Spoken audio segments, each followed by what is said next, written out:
The conference room smelled like stale coffee and broken promises. Milton Finch cleared his throat for the fifth time in 3 minutes, his eyes darting everywhere, except at me. He adjusted his silver-rimmed glasses, looking incredibly uncomfortable. "Stuart, we have decided to go with someone else for the senior developer position, but next season you are definitely at the top of our list." I stopped listening. 5 times. 5 times I had sat in variations of this exact room, listening to the same rehearsed corporate platitudes. 5 times I had heard the phrase "next season" like it was some kind of prize. My hands remained folded in my lap, but inside, a fundamental shift occurred. The part of me that cared about Vanguard Tech, about proving myself, simply went silent. My name is Stuart Vance, 48 years old, and I have been a software developer at Vanguard Tech for 6 years. I was not just any developer. I was the architect who kept our core platform from collapsing under heavy loads. I had personally trained 3 people who had recently leapfrogged past me on the chart. I had consistently stayed late fixing critical errors because I could not stand seeing our users suffer. Emphasis on had been that person. Milton Finch, the director of engineering in his mid-50s, was the kind of manager who believed wearing colorful sneakers to the office made him relatable. "We really value your contributions, Stuart, and your technical skills are incredibly solid," Milton continued, his voice dripping with forced sincerity. "But we felt that Bradley Snyder brings a more strategic vision to the team." Bradley Snyder, a developer who had been at the company for exactly 18 months. Bradley, who had literally asked me last week how to implement a basic caching strategy. Bradley, who had once pushed a corrupted configuration to production that crashed our systems for 4 hours, leaving me to roll it back at 10 o'clock on a Friday night while he was out at a bar. "That is fine," I said, cutting Milton off mid-sentence. My voice sounded flat, calm, and entirely professional. "Thanks for letting me know." Milton blinked in surprise. He had likely prepared for arguments or emotional pleas.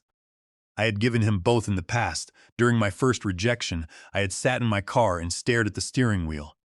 During the second, I had presented a detailed, 10-page document highlighting my achievements. By the fourth, I was numb, but I still asked for constructive feedback. For this fifth rejection, I was simply finished performing. "Oh, well, good. I am glad you are taking this professionally," Milton said, shuffling his papers. "We are announcing Bradley's promotion tomorrow morning.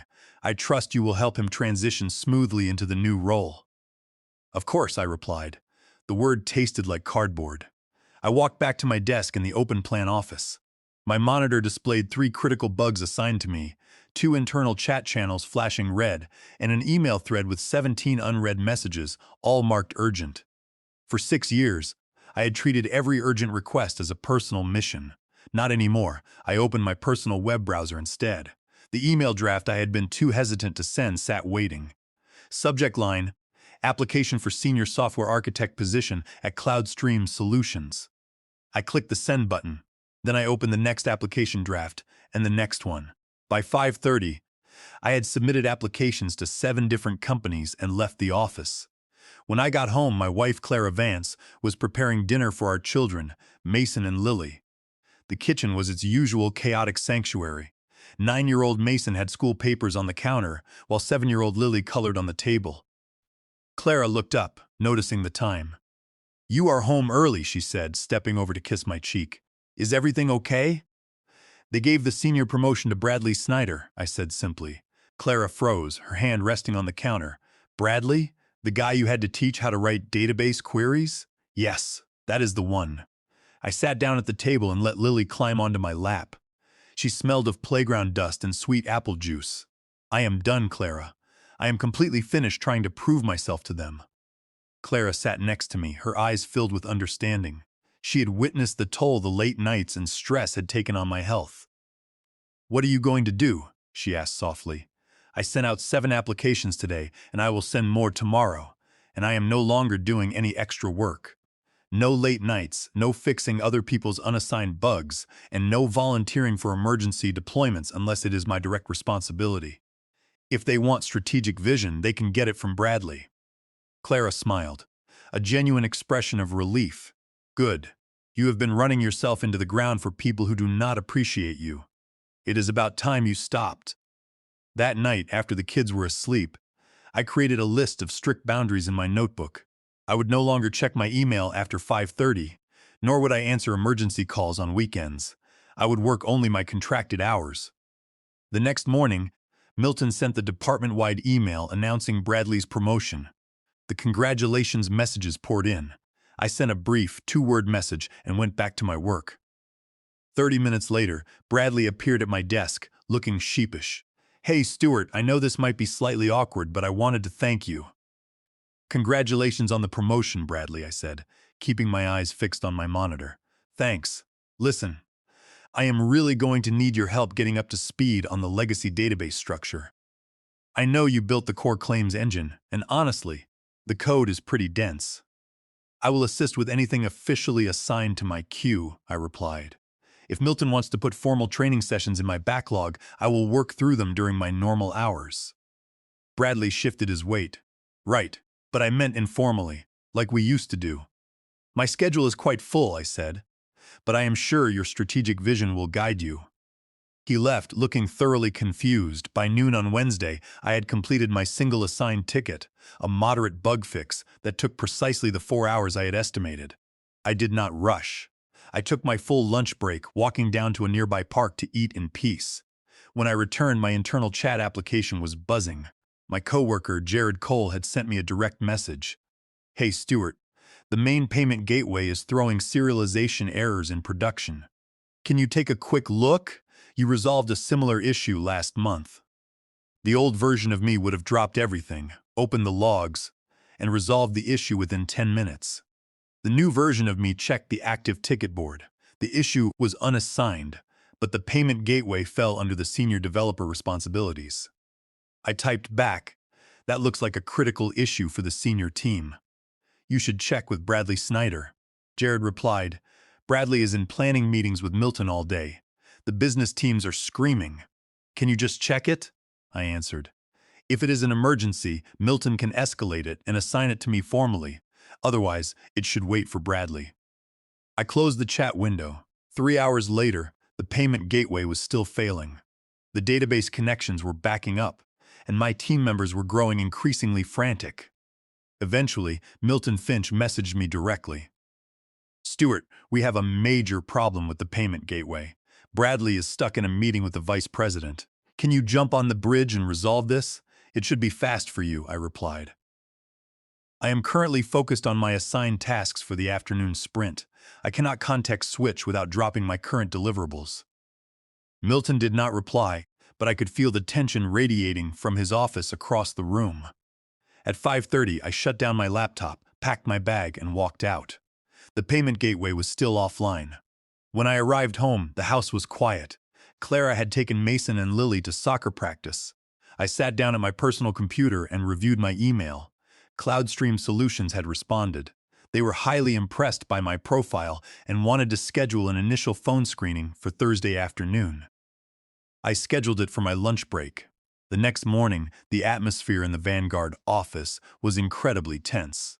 The payment gateway had remained offline until midnight, resulting in thousands of failed transactions and furious customer escalations. Milton had finally been forced to page an external database administrator to apply a temporary database patch. Milton walked to my desk at 9 in the morning, his face flushed. "Stuart, we need to speak in the conference room now." I stood up and followed him. He closed the door behind us. "I tried to reach you yesterday afternoon and you ignored my message. The payment system was down for hours." "I did not ignore you, Milton," I said. "I informed you that I was working on my assigned tasks. The payment gateway is a senior-level responsibility. Bradley is the senior developer now." "Bradley was in meetings," Milton snapped. "You have the most context on that database. You could have fixed it in minutes. Instead, you let the company suffer." "I did not let the company suffer. I worked my contracted hours on my assigned projects. If Bradley is not capable of managing the systems he was promoted to oversee, then perhaps his promotion was premature. I am not the safety net for this department anymore, especially not after being told I lack the qualifications for advancement." Milton glared at me, his jaw clenching. "This is about the promotion, then. You are being difficult." "I am being professional, Milton. I am aligning my effort with my title and compensation. If you want senior-level ownership, you need to provide the senior-level title. The conversation ended there. I walked out to attend my daily status meeting. My phone screening with CloudStream Solutions during my lunch hour went exceptionally well. The recruiter was knowledgeable, the company offered remote flexibility, and the base salary range was 28% higher than what I was currently making at Vanguard Tech. They immediately scheduled a technical panel interview for the following Tuesday. On Friday morning, Bradley Snyder walked to my desk, holding a printed architecture diagram. "Stuart, I have to present the claims processor migration plan to the executive committee next week. I need you to explain the data replication flow to me. I do not understand how the replication lag is managed." "I wrote a 300-page documentation package on the claims engine 2 years ago," I said, pointing to the wiki link on my screen. "Everything you need is documented there." "I do not have time to read 300 pages, Bradley said, his voice rising. "Can you just give me a 30-minute overview?" "I do not have 30 minutes to spare today, Bradley. I suggest you start reading the documentation. It is very detailed." Bradley looked angry. "You are not being a team player, Stuart. People are noticing." "I was a team player for 6 years, Bradley. I worked 60-hour weeks to make this department look good. Now, I am just a developer doing my job." Friday afternoon, Milton called a sudden all-hands meeting. The 12 developers and the quality assurance staff gathered in the main conference room. Milton stood at the whiteboard, looking serious. "We have had multiple production stability issues this week that took far too long to resolve. This team has built a culture of excellence, but lately some people are doing the bare minimum. We need everyone to step up, to go above and beyond, regardless of their specific assignment." He looked directly at me. I raised my hand. Milton looked surprised, but acknowledged me. "Yes, Stuart? I have a question about this culture," I said, my voice carrying clearly across the silent room. "Does going above and beyond include receiving promotions based on merit? Or does it simply mean being used as free labor to cover up the incompetence of others while they receive the titles and salaries we earned?" The silence in the conference room was absolute. You could have heard a pin drop on the carpet. Milton Finch stared at me, his face turning a deep, angry shade of red. "Stuart, this is entirely inappropriate for this meeting. If you have concerns, we can discuss them in private." "We have discussed my career in private 5 times, Milton," I said, standing up and closing my notebook. "And every single time, I was told to wait for next season. I am simply clarifying that my season of working 60-hour weeks for mid-level pay is officially over. From now on, I am working my contracted hours and doing my assigned work. If the senior developers you promote cannot handle their systems, that is a management problem, not mine." I walked out of the room, leaving the entire department staring in stunned silence.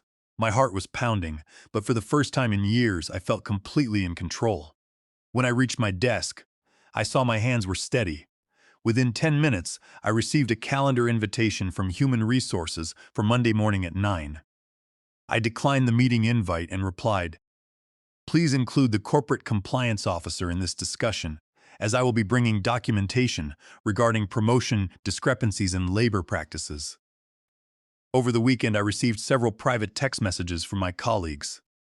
Nora, a developer who had been with Vanguard for 4 years, wrote, "That was the most incredible thing I have ever seen. We are all exhausted, Stuart. Thank you for saying what we are all thinking." George, the lead quality assurance analyst, sent a message saying, "We have your back.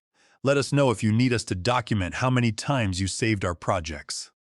I spent the weekend with Clara and the kids. We went to a local park, and I actually enjoyed the time without checking my phone once. I realized how much of my life I had sacrificed for a company that viewed me as a disposable resource.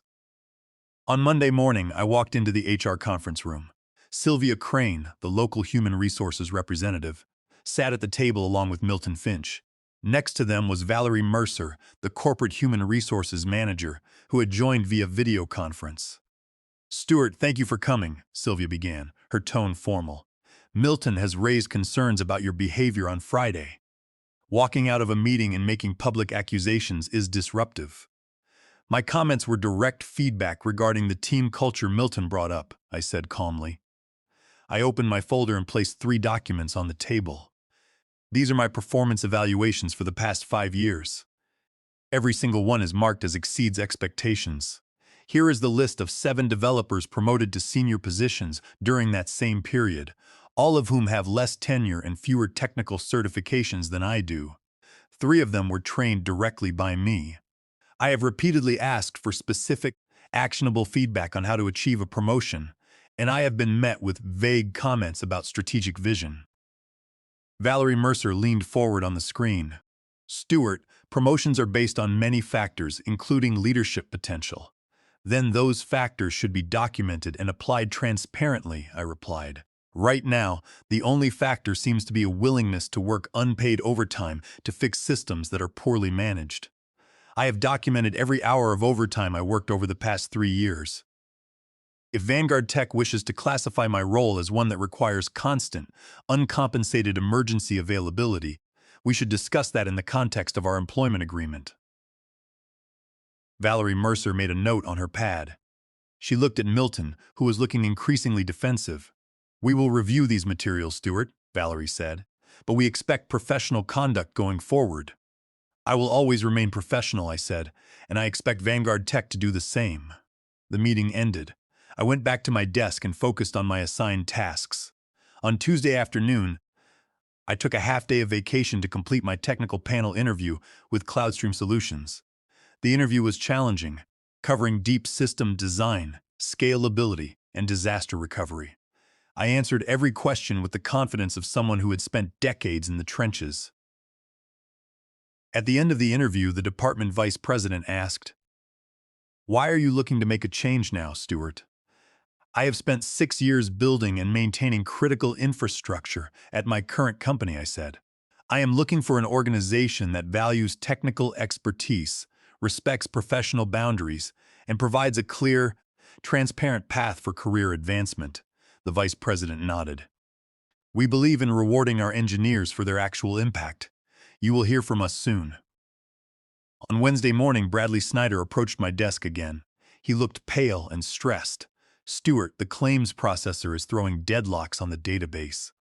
I tried to deploy a small database optimization last night, and now the transaction queue is backed up. Can you help me find the query that is causing the lock?" "Have you submitted an emergency ticket to the database queue?" I asked. "No, I just need you to look at it quickly. The customers are complaining." "Then you should submit a ticket, Bradley. Once it is assigned to me, I will investigate. I cannot work on unassigned production issues." Bradley's face darkened. "This is petty, Stewart. You are letting the system fail just to prove a point." "No, Bradley," I said quietly. "I am finally acting like the mid-level developer you and Milton claim I am. If you cannot resolve a database deadlock, you should ask the director of engineering for assistance." Bradley stormed off. The claims processor remained degraded for 4 hours until Milton finally ordered a full rollback of Bradley's changes. The system was restored, but the damage to Bradley's reputation was already done. I could hear Milton Finch arguing on the phone with a senior database administrator from our primary hosting provider, trying to explain the architecture of a system he had never bothered to understand. His explanations were vague and technically inaccurate, which only served to frustrate the engineer on the other end of the line. The chief technology officer was typing furiously on his tablet, his face cast in the pale blue glow of the screen, trying to compile a list of emergency contractors who could possibly step in to save the day. The physical reality of the downtime began to manifest in the office. The air conditioning hummed softly in the background, a stark contrast to the boiling panic that seemed to radiate from the executive wing. Several QA engineers stood near the coffee machine, speaking in hushed, nervous tones about the potential impact on their careers if the system remained broken through the end of the day. A major institutional partner had already threatened to invoke their service-level agreement. Penalty clauses, which would instantly cost Vanguard Tech hundreds of thousands of dollars in damages. On Thursday, I received the offer letter from CloudStream Solutions. The terms were exceptional: a senior architect position, a 28% salary increase, 4 weeks of vacation, and full remote flexibility. I called Claire immediately, feeling an incredible sense of relief. Clara encouraged me to negotiate for an extra week of vacation. I followed her advice, and the recruiter agreed within 2 hours, sending an updated contract. Once the final contract was signed, a massive weight lifted from my shoulders. I drafted a brief, professional resignation letter, giving Vanguard Tech exactly 2 weeks of notice. I planned to submit it to Milton on Wednesday morning. However, Wednesday morning brought absolute chaos to the office. When I walked through the doors at 9, the engineering floor was completely silent, but the executive conference room was packed. The production environment was down. Not just the claim subprocessor, but our entire database infrastructure was completely unresponsive. I sat at my desk and checked my local system logs. The primary transaction database had suffered a massive corruption event, and the automated replication system had copy-pasted the corrupted data across all of our backup nodes in Denver and Chicago. It was a catastrophic cascade failure. I looked at the system metrics on my dashboard. Vanguard Tech was losing roughly $85,000 every hour the system remained offline. Not to mention the massive federal compliance penalties for failing to process financial transactions. Milton Finch and the database team had been working since 3 in the morning, but they were completely out of their depth. Bradley Snyder was sitting at his desk, his head buried in his hands, looking physically ill. Milton was pacing back and forth outside the glass windows, sweating profusely and clutching a cup of cold coffee. The surrounding developers, including Nora, George, and Laura, were whispering in the break room, speculatively debugging the disaster, but completely unwilling to touch the servers without official clearance. Everyone had witnessed the fallout of the previous weeks, and nobody wanted to take responsibility for a sinking ship. The corporate dashboard was lit up with hundreds of red critical alerts, and the client support queues were backed up with thousands of angry support tickets from major financial firms. At 11 o'clock, the door to the executive conference room opened, and Lawrence Bennett, the chief executive officer of Vanguard Tech, walked out. Lawrence was a serious man in his mid-60s who rarely visited the engineering floor. He looked incredibly grim, his eyes scanning the row of desks. He walked straight to my desk, accompanied by Milton Finch and the chief technology officer. The entire room went silent as everyone watched the CEO walk across the floor. "Stuart," Lawrence said, his voice quiet but commanding, "we have a critical emergency. The entire platform is down, and we are facing massive financial and legal exposure. Milton tells me you built the core database architecture. We need your help to recover the data." I stood up to address him. "I am sorry, Lawrence, but I cannot help you." The chief technology officer looked stunned, his mouth slightly open. "What do you mean you cannot help? We are losing thousands of dollars a minute. This is an all-hands-on-deck crisis. The entire business is at stake." "I am a mid-level developer," I replied. "According to Milton's assessments over the past 5 years, I lack the strategic vision required for senior-level responsibilities. A database corruption of this scale is a senior infrastructure crisis. You should rely on Bradley Snyder. He is your senior developer." Milton's face turned white. "Stuart, please, this is not the time to be difficult." "Respectfully, Milton, this is exactly the time," I said. "For years, you have used me as a safety net while denying me the compensation and recognition I earned. You cannot tell me I am not senior material and then expect me to perform senior-level miracles when your chosen promotions fail." Lawrence Bennett raised his hand, silencing Milton. "Stuart, what will it take to get you to resolve this? We will double your salary, and we will issue an immediate promotion to principal engineer." I reached into my notebook, pulled out my resignation letter, and placed it on the desk. "I am giving my 2 weeks of notice. I have accepted a senior architect position at CloudStream Solutions. My decision is final." The room went dead silent. The chief technology officer took a step forward, looking desperate. "Stuart, you cannot just let the company burn. We will pay you a massive bonus right now. Just name your number." I looked at them, feeling a profound sense of clarity. "There is no number. You had 5 years to value my work when things were running smoothly. Instead, you chose to exploit my dedication until the system caught fire. I am not fixing this." I sat back down and opened my assigned task list, leaving the executive standing at my desk. On my final afternoon, My close colleagues organized a quiet farewell lunch at a small Italian restaurant down the street. Nora, George, and Laura raised their glasses in a toast to my future. There was a palpable sense of shift in the air. My decision to stand up for myself had broken the illusion that we were helpless. They confessed that they were already updating their resumes and scheduling interviews with competitors, realizing that Vanguard Tech's model of exploitation was unsustainable without our silent compliance.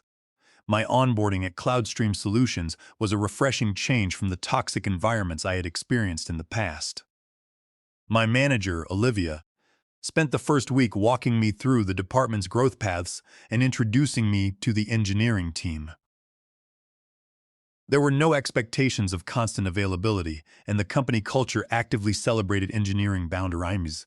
When I proposed a major modernization of the cloud storage systems, the architectural board reviewed it with objective, technical criteria rather than political favoritism. Mentoring Gavin has been one of the most rewarding aspects of my new role. He was a brilliant young engineer who was constantly volunteering for late-night support shifts to prove his dedication. I sat down with him during our weekly one-on-one session and reviewed his calendar. I explained that his value was defined by the quality of his architecture and the efficiency of his code, not by his willingness to burn himself out. Seeing him implement those boundaries and actually receive praise for his improved focus was a victory in itself. The next 2 weeks were a fascinating study in corporate damage control. The emergency database contractors worked in rotating shifts, charging premium rates that were triple my salary to manually rebuild the transaction history. They repeatedly consulted my architectural wiki pages, which provided the only clear map of the complex data flows. I answered their technical questions during my normal business hours, refusing to work a single minute of overtime or participate in their late-night troubleshooting bridges. The reference to the Sarbanes-Oxley Act was the final blow to their arguments. In the financial technology sector, compliance is not a guideline. It is a strict legal requirement. By pointing out that a manual override of the corrupted database records without proper audit trails and QA sign-offs would violate federal compliance, I had effectively neutralized their ability to pressure me. The chief technology officer knew that any attempt to order me to bypass these protocols would be documented, exposing the executive leadership to severe legal liabilities. Before they could speak further, I addressed the chief technology officer directly, invoking the critical legal boundary I had researched. Furthermore, under Section 404 of the Sarbanes-Oxley Act of 2002, Vanguard Tech is federally mandated to maintain strict internal controls over our financial reporting systems, which includes our software change management protocols. Bradley Snyder's unauthorized deployment bypassed every single control gate, including our quality assurance verification and database validation procedures. If I were to bypass our standard recovery procedures and manually alter the database transaction logs to force a quick fix, I would be violating federal compliance laws. I am not going to commit a federal offense to cover up engineering negligence. The chief technology officer stared at me, realizing that any attempt to pressure me further could expose the company to severe regulatory scrutiny. Lawrence Bennett took a deep breath, picked up my resignation letter, and walked back to the conference room without a word. Vanguard Tech was forced to hire 3 emergency database contractors at an exorbitant rate to untangle the corrupted data. It took them 4 days of continuous work to restore the systems, resulting in millions of dollars in lost transactions and significant damage to the company's reputation. During my final 2 weeks, I worked my 8 hours a day, documented my projects thoroughly, and declined to participate in any crisis recovery meetings. I left at exactly 5:30 every afternoon. Bradley Snyder was quietly demoted and transferred to a non-critical support team, while Milton Finch resigned 6 months later after a corporate audit revealed his history of poor promotion practices and compliance failures. The exodus of talent I started turned into a wave, as Nora, George, and Laura all resigned within 3 months to take better positions elsewhere. My transition to CloudStream Solutions was seamless. My new manager, Olivia, welcomed me warmly and immediately gave me ownership of our cloud migration strategy. I was treated with respect, my boundaries were honored, and I was never expected to work late nights. After 8 months of exceptional performance, Olivia promoted me to principal engineer, a position I had deserved for years. One Saturday morning, nearly a year after leaving Vanguard, I was at the local farmer's market with Clara and the kids when I ran into Bradley Snyder. He looked tired, but his defensive attitude was gone. "Stuart," he said, shifting his shopping bag. "I wanted to apologize for how I acted. I was in over my head, and I let Milton use me to push you out. It was a mistake." "I appreciate the apology, Bradley," I said. "Are you still at Vanguard?" "No. I left shortly after Milton did. I took a regular developer role at a smaller firm. It is much better. I am actually learning the fundamentals now, instead of pretending I know everything." We parted ways cordially. I realized I felt no anger toward him. He had simply been a symptom of a broken corporate culture. Today, I mentor 3 junior developers at CloudStream Solutions, including Gavin, a hard-working engineer who reminds me of my younger self. I teach them to write clean, elegant code, but I also teach them to value their own time and to set firm boundaries. I tell them that next season is a corporate illusion designed to keep them waiting. I am home every night for dinner with Clara. I help Mason with his math homework, and I build block forts with Lily. I have built a successful career without sacrificing my life, proving that the best payback is not revenge, but the quiet satisfaction of knowing your worth and walking away.